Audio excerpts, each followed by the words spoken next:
Welcome to the Maria Liberati Show, where food meets art, travel, and life. Benvenuto and bienvenue to my listening audiences in Italy and France that have been growing and growing.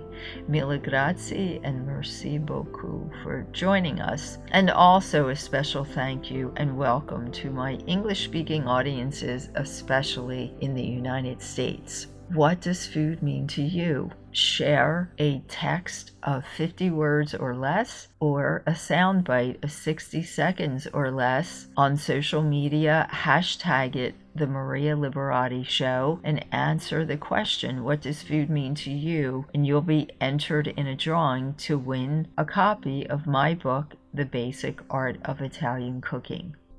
André Simon, who was a French-born wine gourmet and prolific writer about wine in the late 1800s, once said, "Food without wine is a corpse. Wine without food is a ghost. United and well matched, they are as body and soul, living partners." My guest today is Laura Donadoni, wine sommelier. She's known as the Italian Wine Girl, and she's going to share tips on how to host the perfect wine tasting at home. Most of us are not able to travel to faraway places to experience vineyards and wine, and she's going to share with us on how to do kind of a wine staycation at home if you haven't been able to get to your favorite vineyard. A lot of people do visit their own local vineyards now, but not everyone can do that. My favorite story about a vineyard was a story that I wrote for my book, The Basic Art of Italian Cooking. It's called At My Grandfather's Vineyard, and it's chapter 10 in that book, and it kind of tells the story of my first time at my great-grandparents' vineyard in the hills of Abruzzo, Italy. At my grandfather's vineyard, from The Basic Art of Italian Cooking. Tagliacozzo is the small town, or as we say, piccolo paese, where my grandfather was born. In the 1950s and 60s, it was the summer and winter playground for people from Rome. Located in the mountains, it was cool in the summertime and perfect for mountain climbing and horseback riding. In the winter, Italian movie stars came here to ski. Tagliacozzo was less expensive and quieter than places like Cortina d'Ampezzo and Porto Cervo. However, once it became popular, prices began rising and the cost of hotel rooms and food rose to equal that of the traditionally more expensive resorts. Soon the tourists stopped coming, and now the town retains still a certain quiet charm. Although some areas, such as the center of town, are in need of restoration, there are also some beautiful historic churches in Tagliacozzo, including a church with cloistered nuns. And it is here in Tagliacozzo where my family planted their roots alongside the grapevines. My grandfather, or nonno, was one of 13 brothers and sisters. Zia Pietro and Mario, my uncles, and Zia Annina, my aunt, were the closest in age to my grandfather and the only relatives along with their children who were still living when I first went to the vineyard. I arrived for my first visit to Tagliacozzo by train. As I got off the train, I noticed a man a few hundred feet away. It was so strange, I thought I was seeing my nonno, who had long passed. He had the same exact walk as nonno.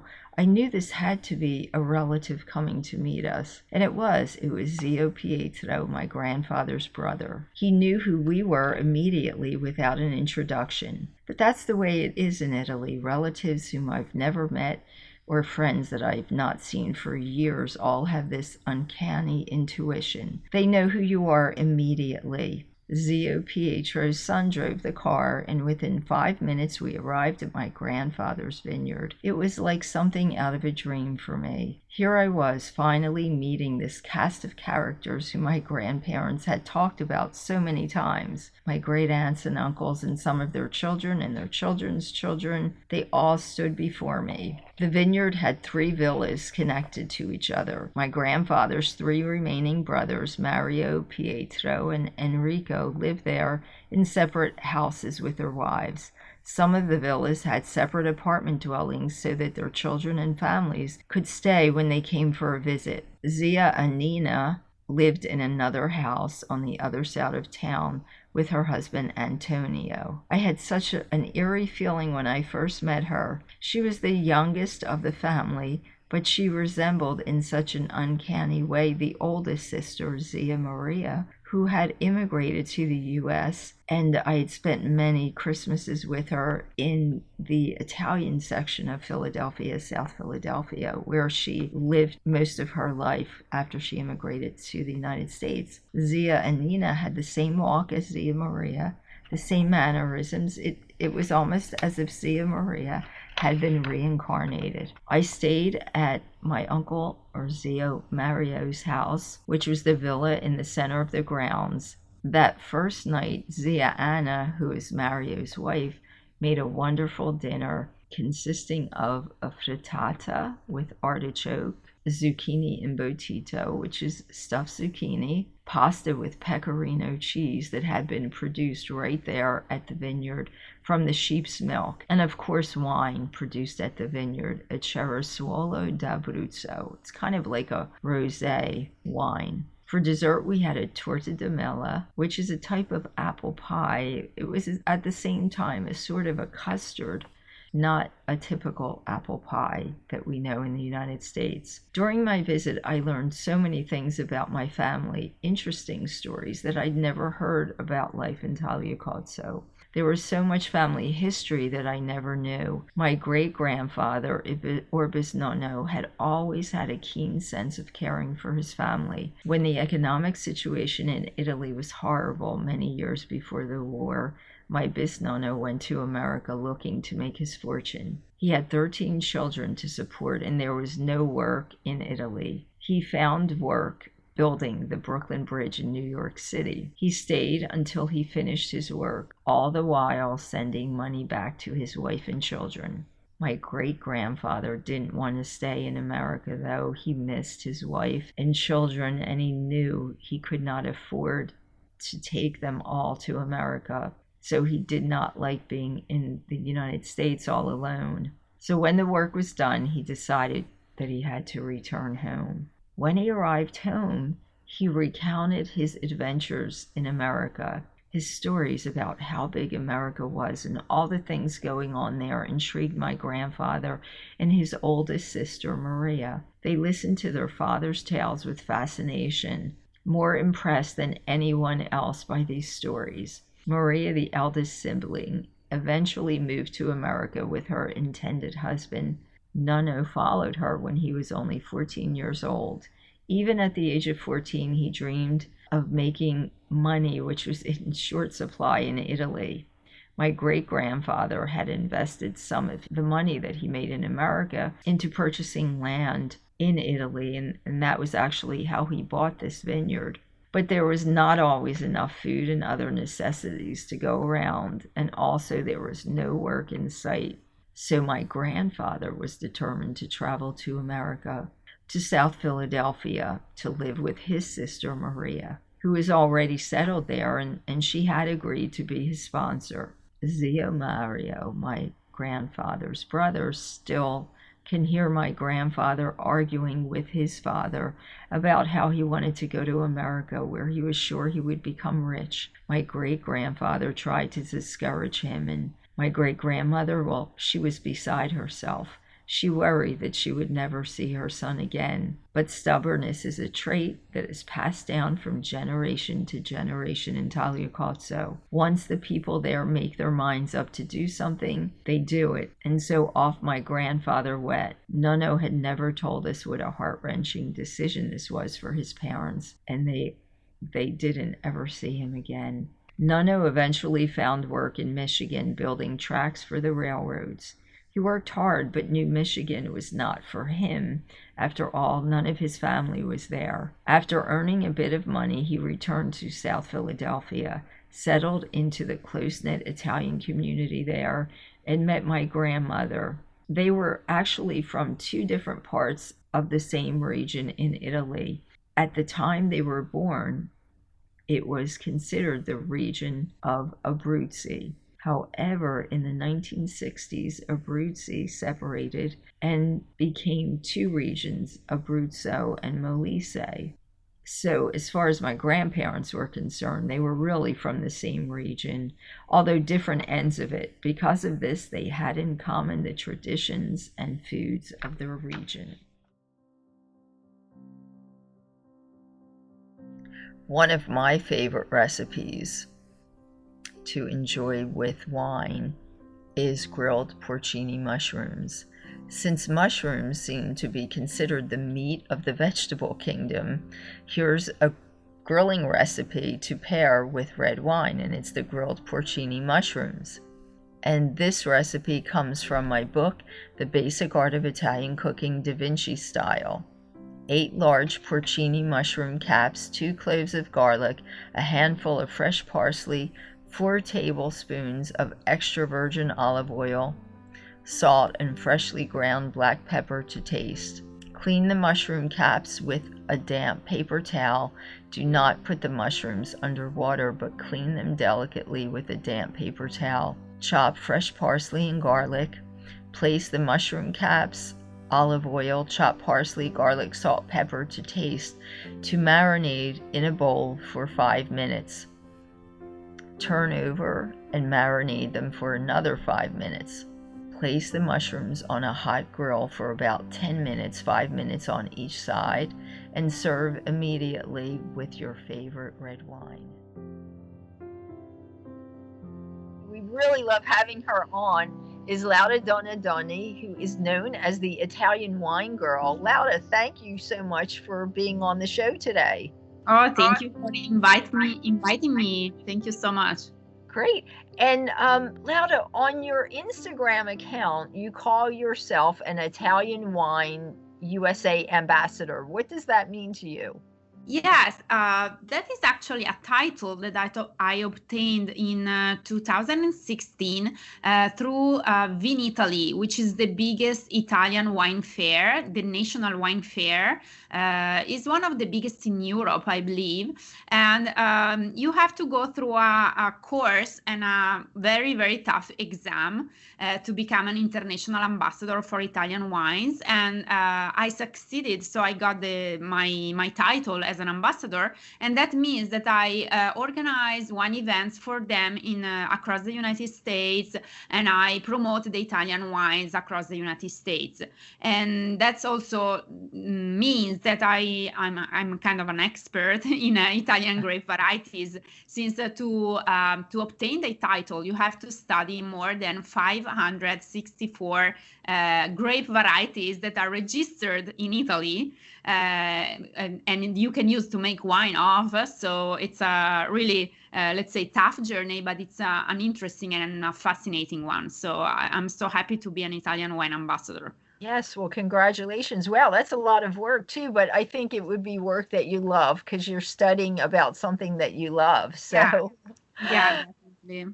Definitely. So, Laura, the show today, we're doing a little bit about, so many people love doing wine tastings, and not everyone can go out and visit like lots of different wineries and do wine tastings. So, we've recommended a lot of staycation type events that that people can have at their own homes. So, today's segment is a little bit really about doing a staycation at home doing a wine tasting staycation. So there's a lot of the wine subscription boxes out there. What are your thoughts on them? Would you recommend somebody joining as one of these subscription places? It depends. I mean, what you said is true. So this year we can travel, and me myself had to cut my travel in more than a half because of the COVID. And so it's tough for us sommelier and also for wine enthusiasts to keep up with the new vintages and to develop a new, a taste for wines, or simply to get to know new wine countries. So this year it has been the year of the virtual tasting. So the staycation, so we stay home and we try to travel through wine, because this is something that wine allow us to do, traveling with our senses. So that's a good way to discover new places through subscription box. That could be an option, but subscription box work like they explore through a questionnaire your taste.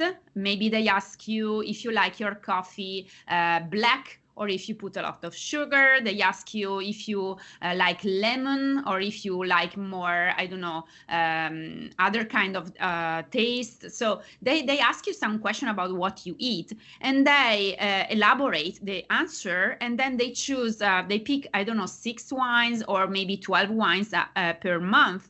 And they send you wines from all over the world based on what they guess you may like. So this is how a wine subscription box functions. So you pay a fixed quote every month, and they choose the wines for you, and you receive this box with the explanation about the wines. So you pick the bottles, you read about the wines, and you taste them yourself, so by yourself. This could be an option. Is not my favorite one, actually, because I don't like other people to choose the wines for me.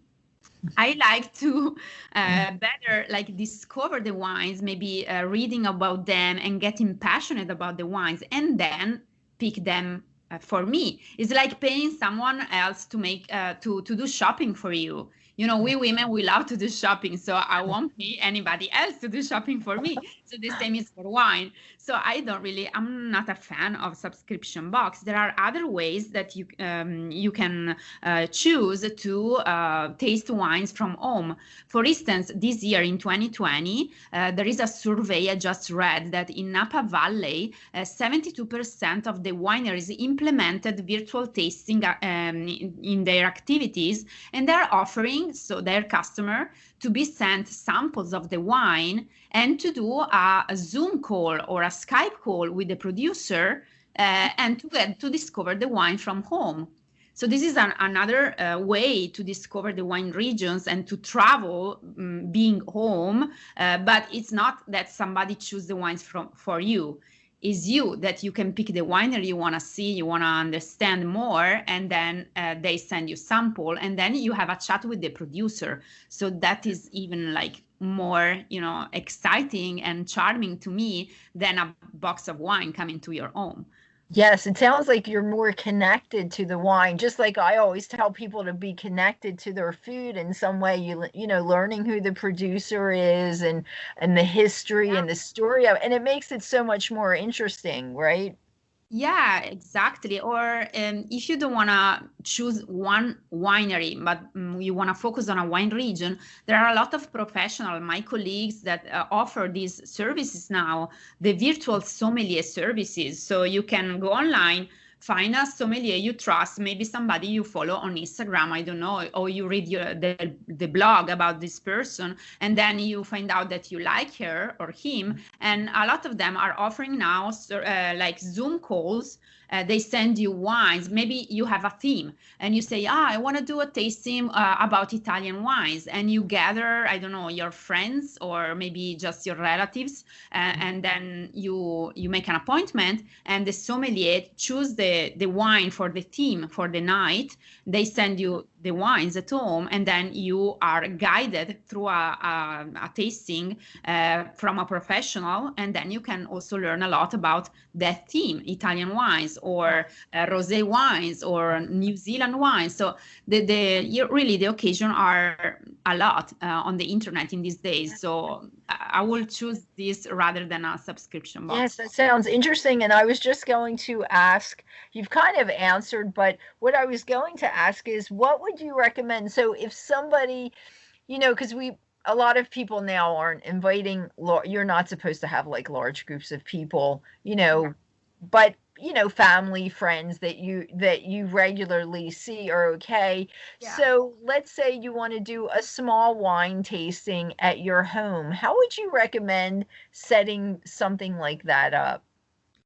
Okay, so depending on the number of wines you're gonna taste, you're gonna need different glasses. And usually wine glasses are not cheap, but if you go on Amazon, you can find some like standard tasting glasses, wine tasting glasses that are in a shape that can fit both red wines, white wine, or sparkling wine. So you don't have to have the proper glass for each kind of wine, because it can be crazy and it can mean a lot of glasses, you know. So you have to have like, for sure, you have to choose a stem glasses, because for a proper wine tasting, you have to swirl the wine in the glass in order to make oxygen go in the glass and let the wine breathe. So you need stem glasses, and maybe a couple of stem glasses for each person. So if you're tasting one red and white, you can use one glass for the white and one glass for the red. Depending if you're having food with the wine tasting, you can set up also what we call a spitting bucket. I know it is not like gracious to talk these things. Maybe it's not something that you talk about. But if you are not having food and you don't want to drink all the wines you're tasting, because maybe you're having 7 wines, 8 wines, and then you have to drive or whatever, you need a spitting bucket, so you can taste the wines like in your mouth and then spit it out, just to understand the tasting without swallowing it. So this is something. And then you have to set up ice buckets to keep the wines, the white wines and the sparkling wines, at the right temperature during the tasting, because maybe the sommelier is describing the wines and it can take 10 minutes, 12 minutes, and then the wine can get really hot and warm. And the perception of the wines change depending on the temperature. So you need an ice bucket with the white and the sparkling in there. And then, I don't know, if you want to make it fun, you can go crazy with food depending on the wine you're having. So yeah, it can be a fun night. And I suggest everybody to try it once at least. Yes, I think it definitely sounds like a lot of fun. So what can you, as a professional sommelier, can you recommend, is there any unusual, everybody now, because people are crazy about wine now, they're really interested and enthused about it and all, and people are really getting into it. So is there any kind of unusual wine pairings you can tell us about that you've discovered? Yeah, everybody goes with the rule that white wines goes with fish and red wines goes with meat.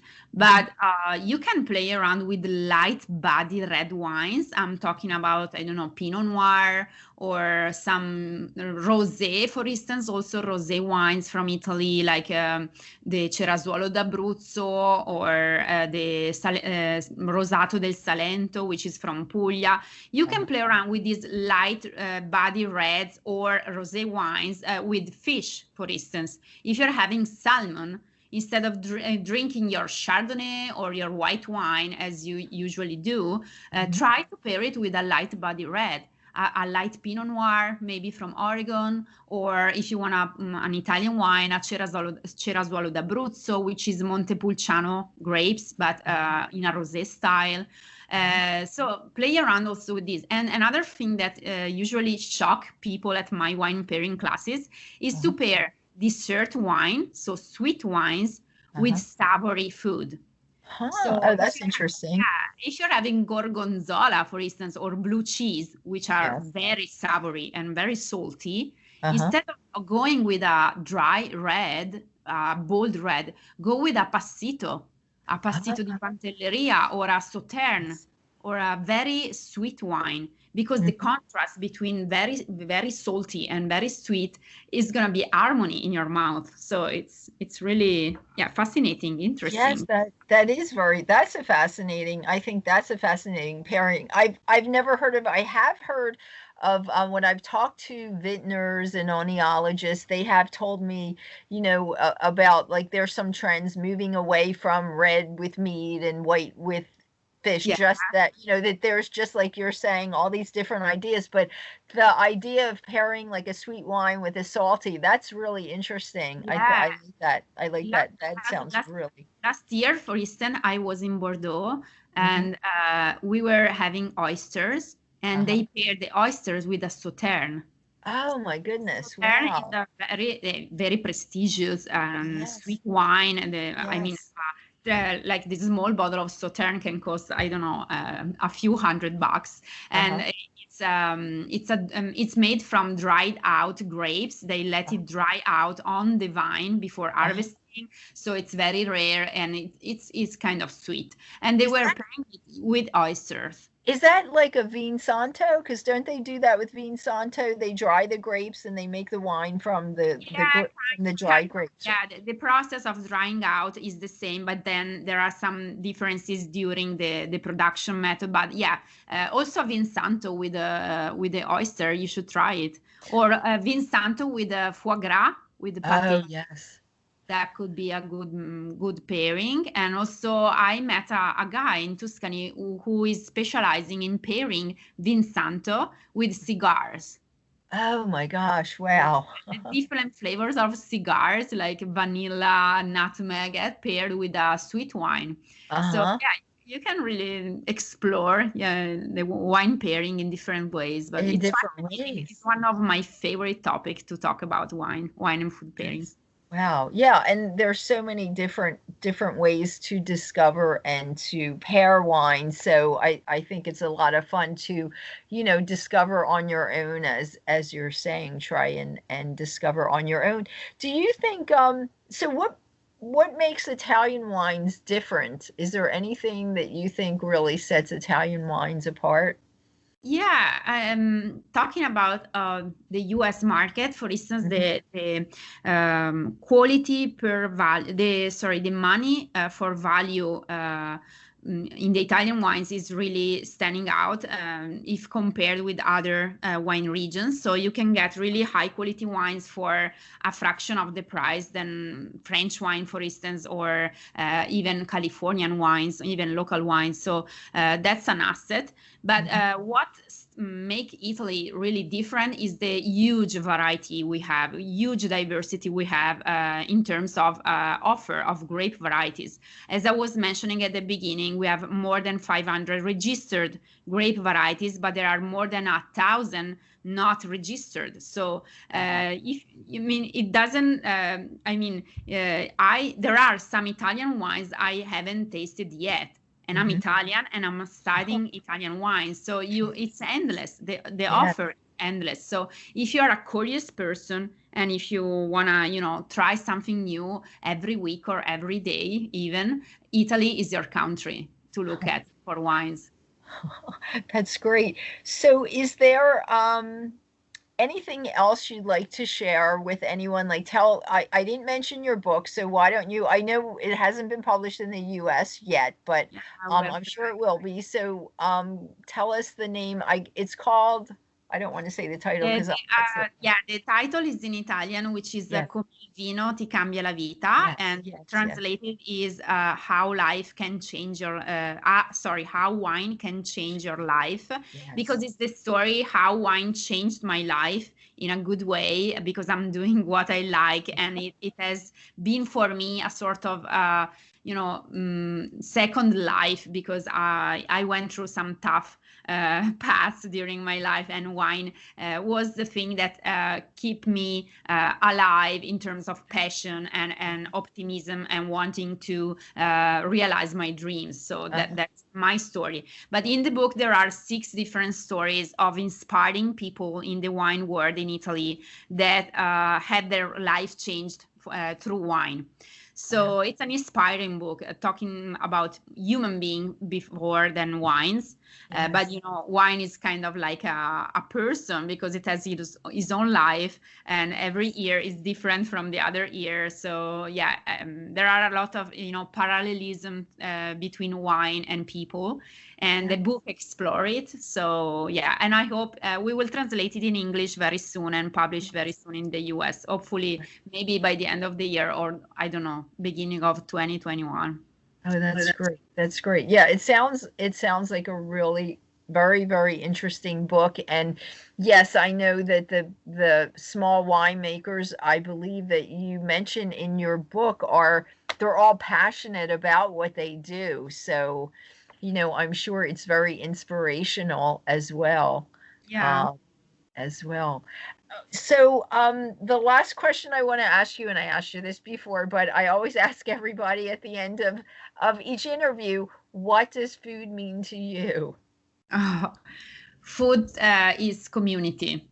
Food for me is community because, in Italy, we like to share food and we don't like to eat alone. Like it's the worst thing that can happen for us because good food is meant to be shared. So I would say food is community, is like a relationship, is it's something related to family, to friendship, and to through human relationship. Oh, that's great. A really beautiful answer. Thank you so much. And so we can find you, as I know you're known as the Italian Wine Girl. And if you want to tell people, they can find you on Instagram, right? On Facebook? Yes, Instagram, Facebook, LinkedIn, YouTube, and my blog is theitalianwinegirl.com. Yes, So they can find you everywhere. yeah. That's great. That's great. Well, much success to you, Laura. Especially, I just want to mention too, she just became an American citizen. So congratulations are in order. So And happy. for all the hard work I know that takes to do that. So congratulations for that as well. And I'm sure we'll have you on again. So we love having you on. So much success. Thank you. I'm so happy to be an American citizen now because also I can vote, and because Yes. also I want to thank this country for the opportunities that gave me in the last years. It has been an amazing ride, and I'm grateful. Thank you. And thank you for mentioning that too. I think that's wonderful too to hear. Great, Laura. Thank you so much again, and much success. And as I said, I'm sure we'll be hearing from you in the near future again. Take care. Ciao. Ciao. Ciao. Thanks again.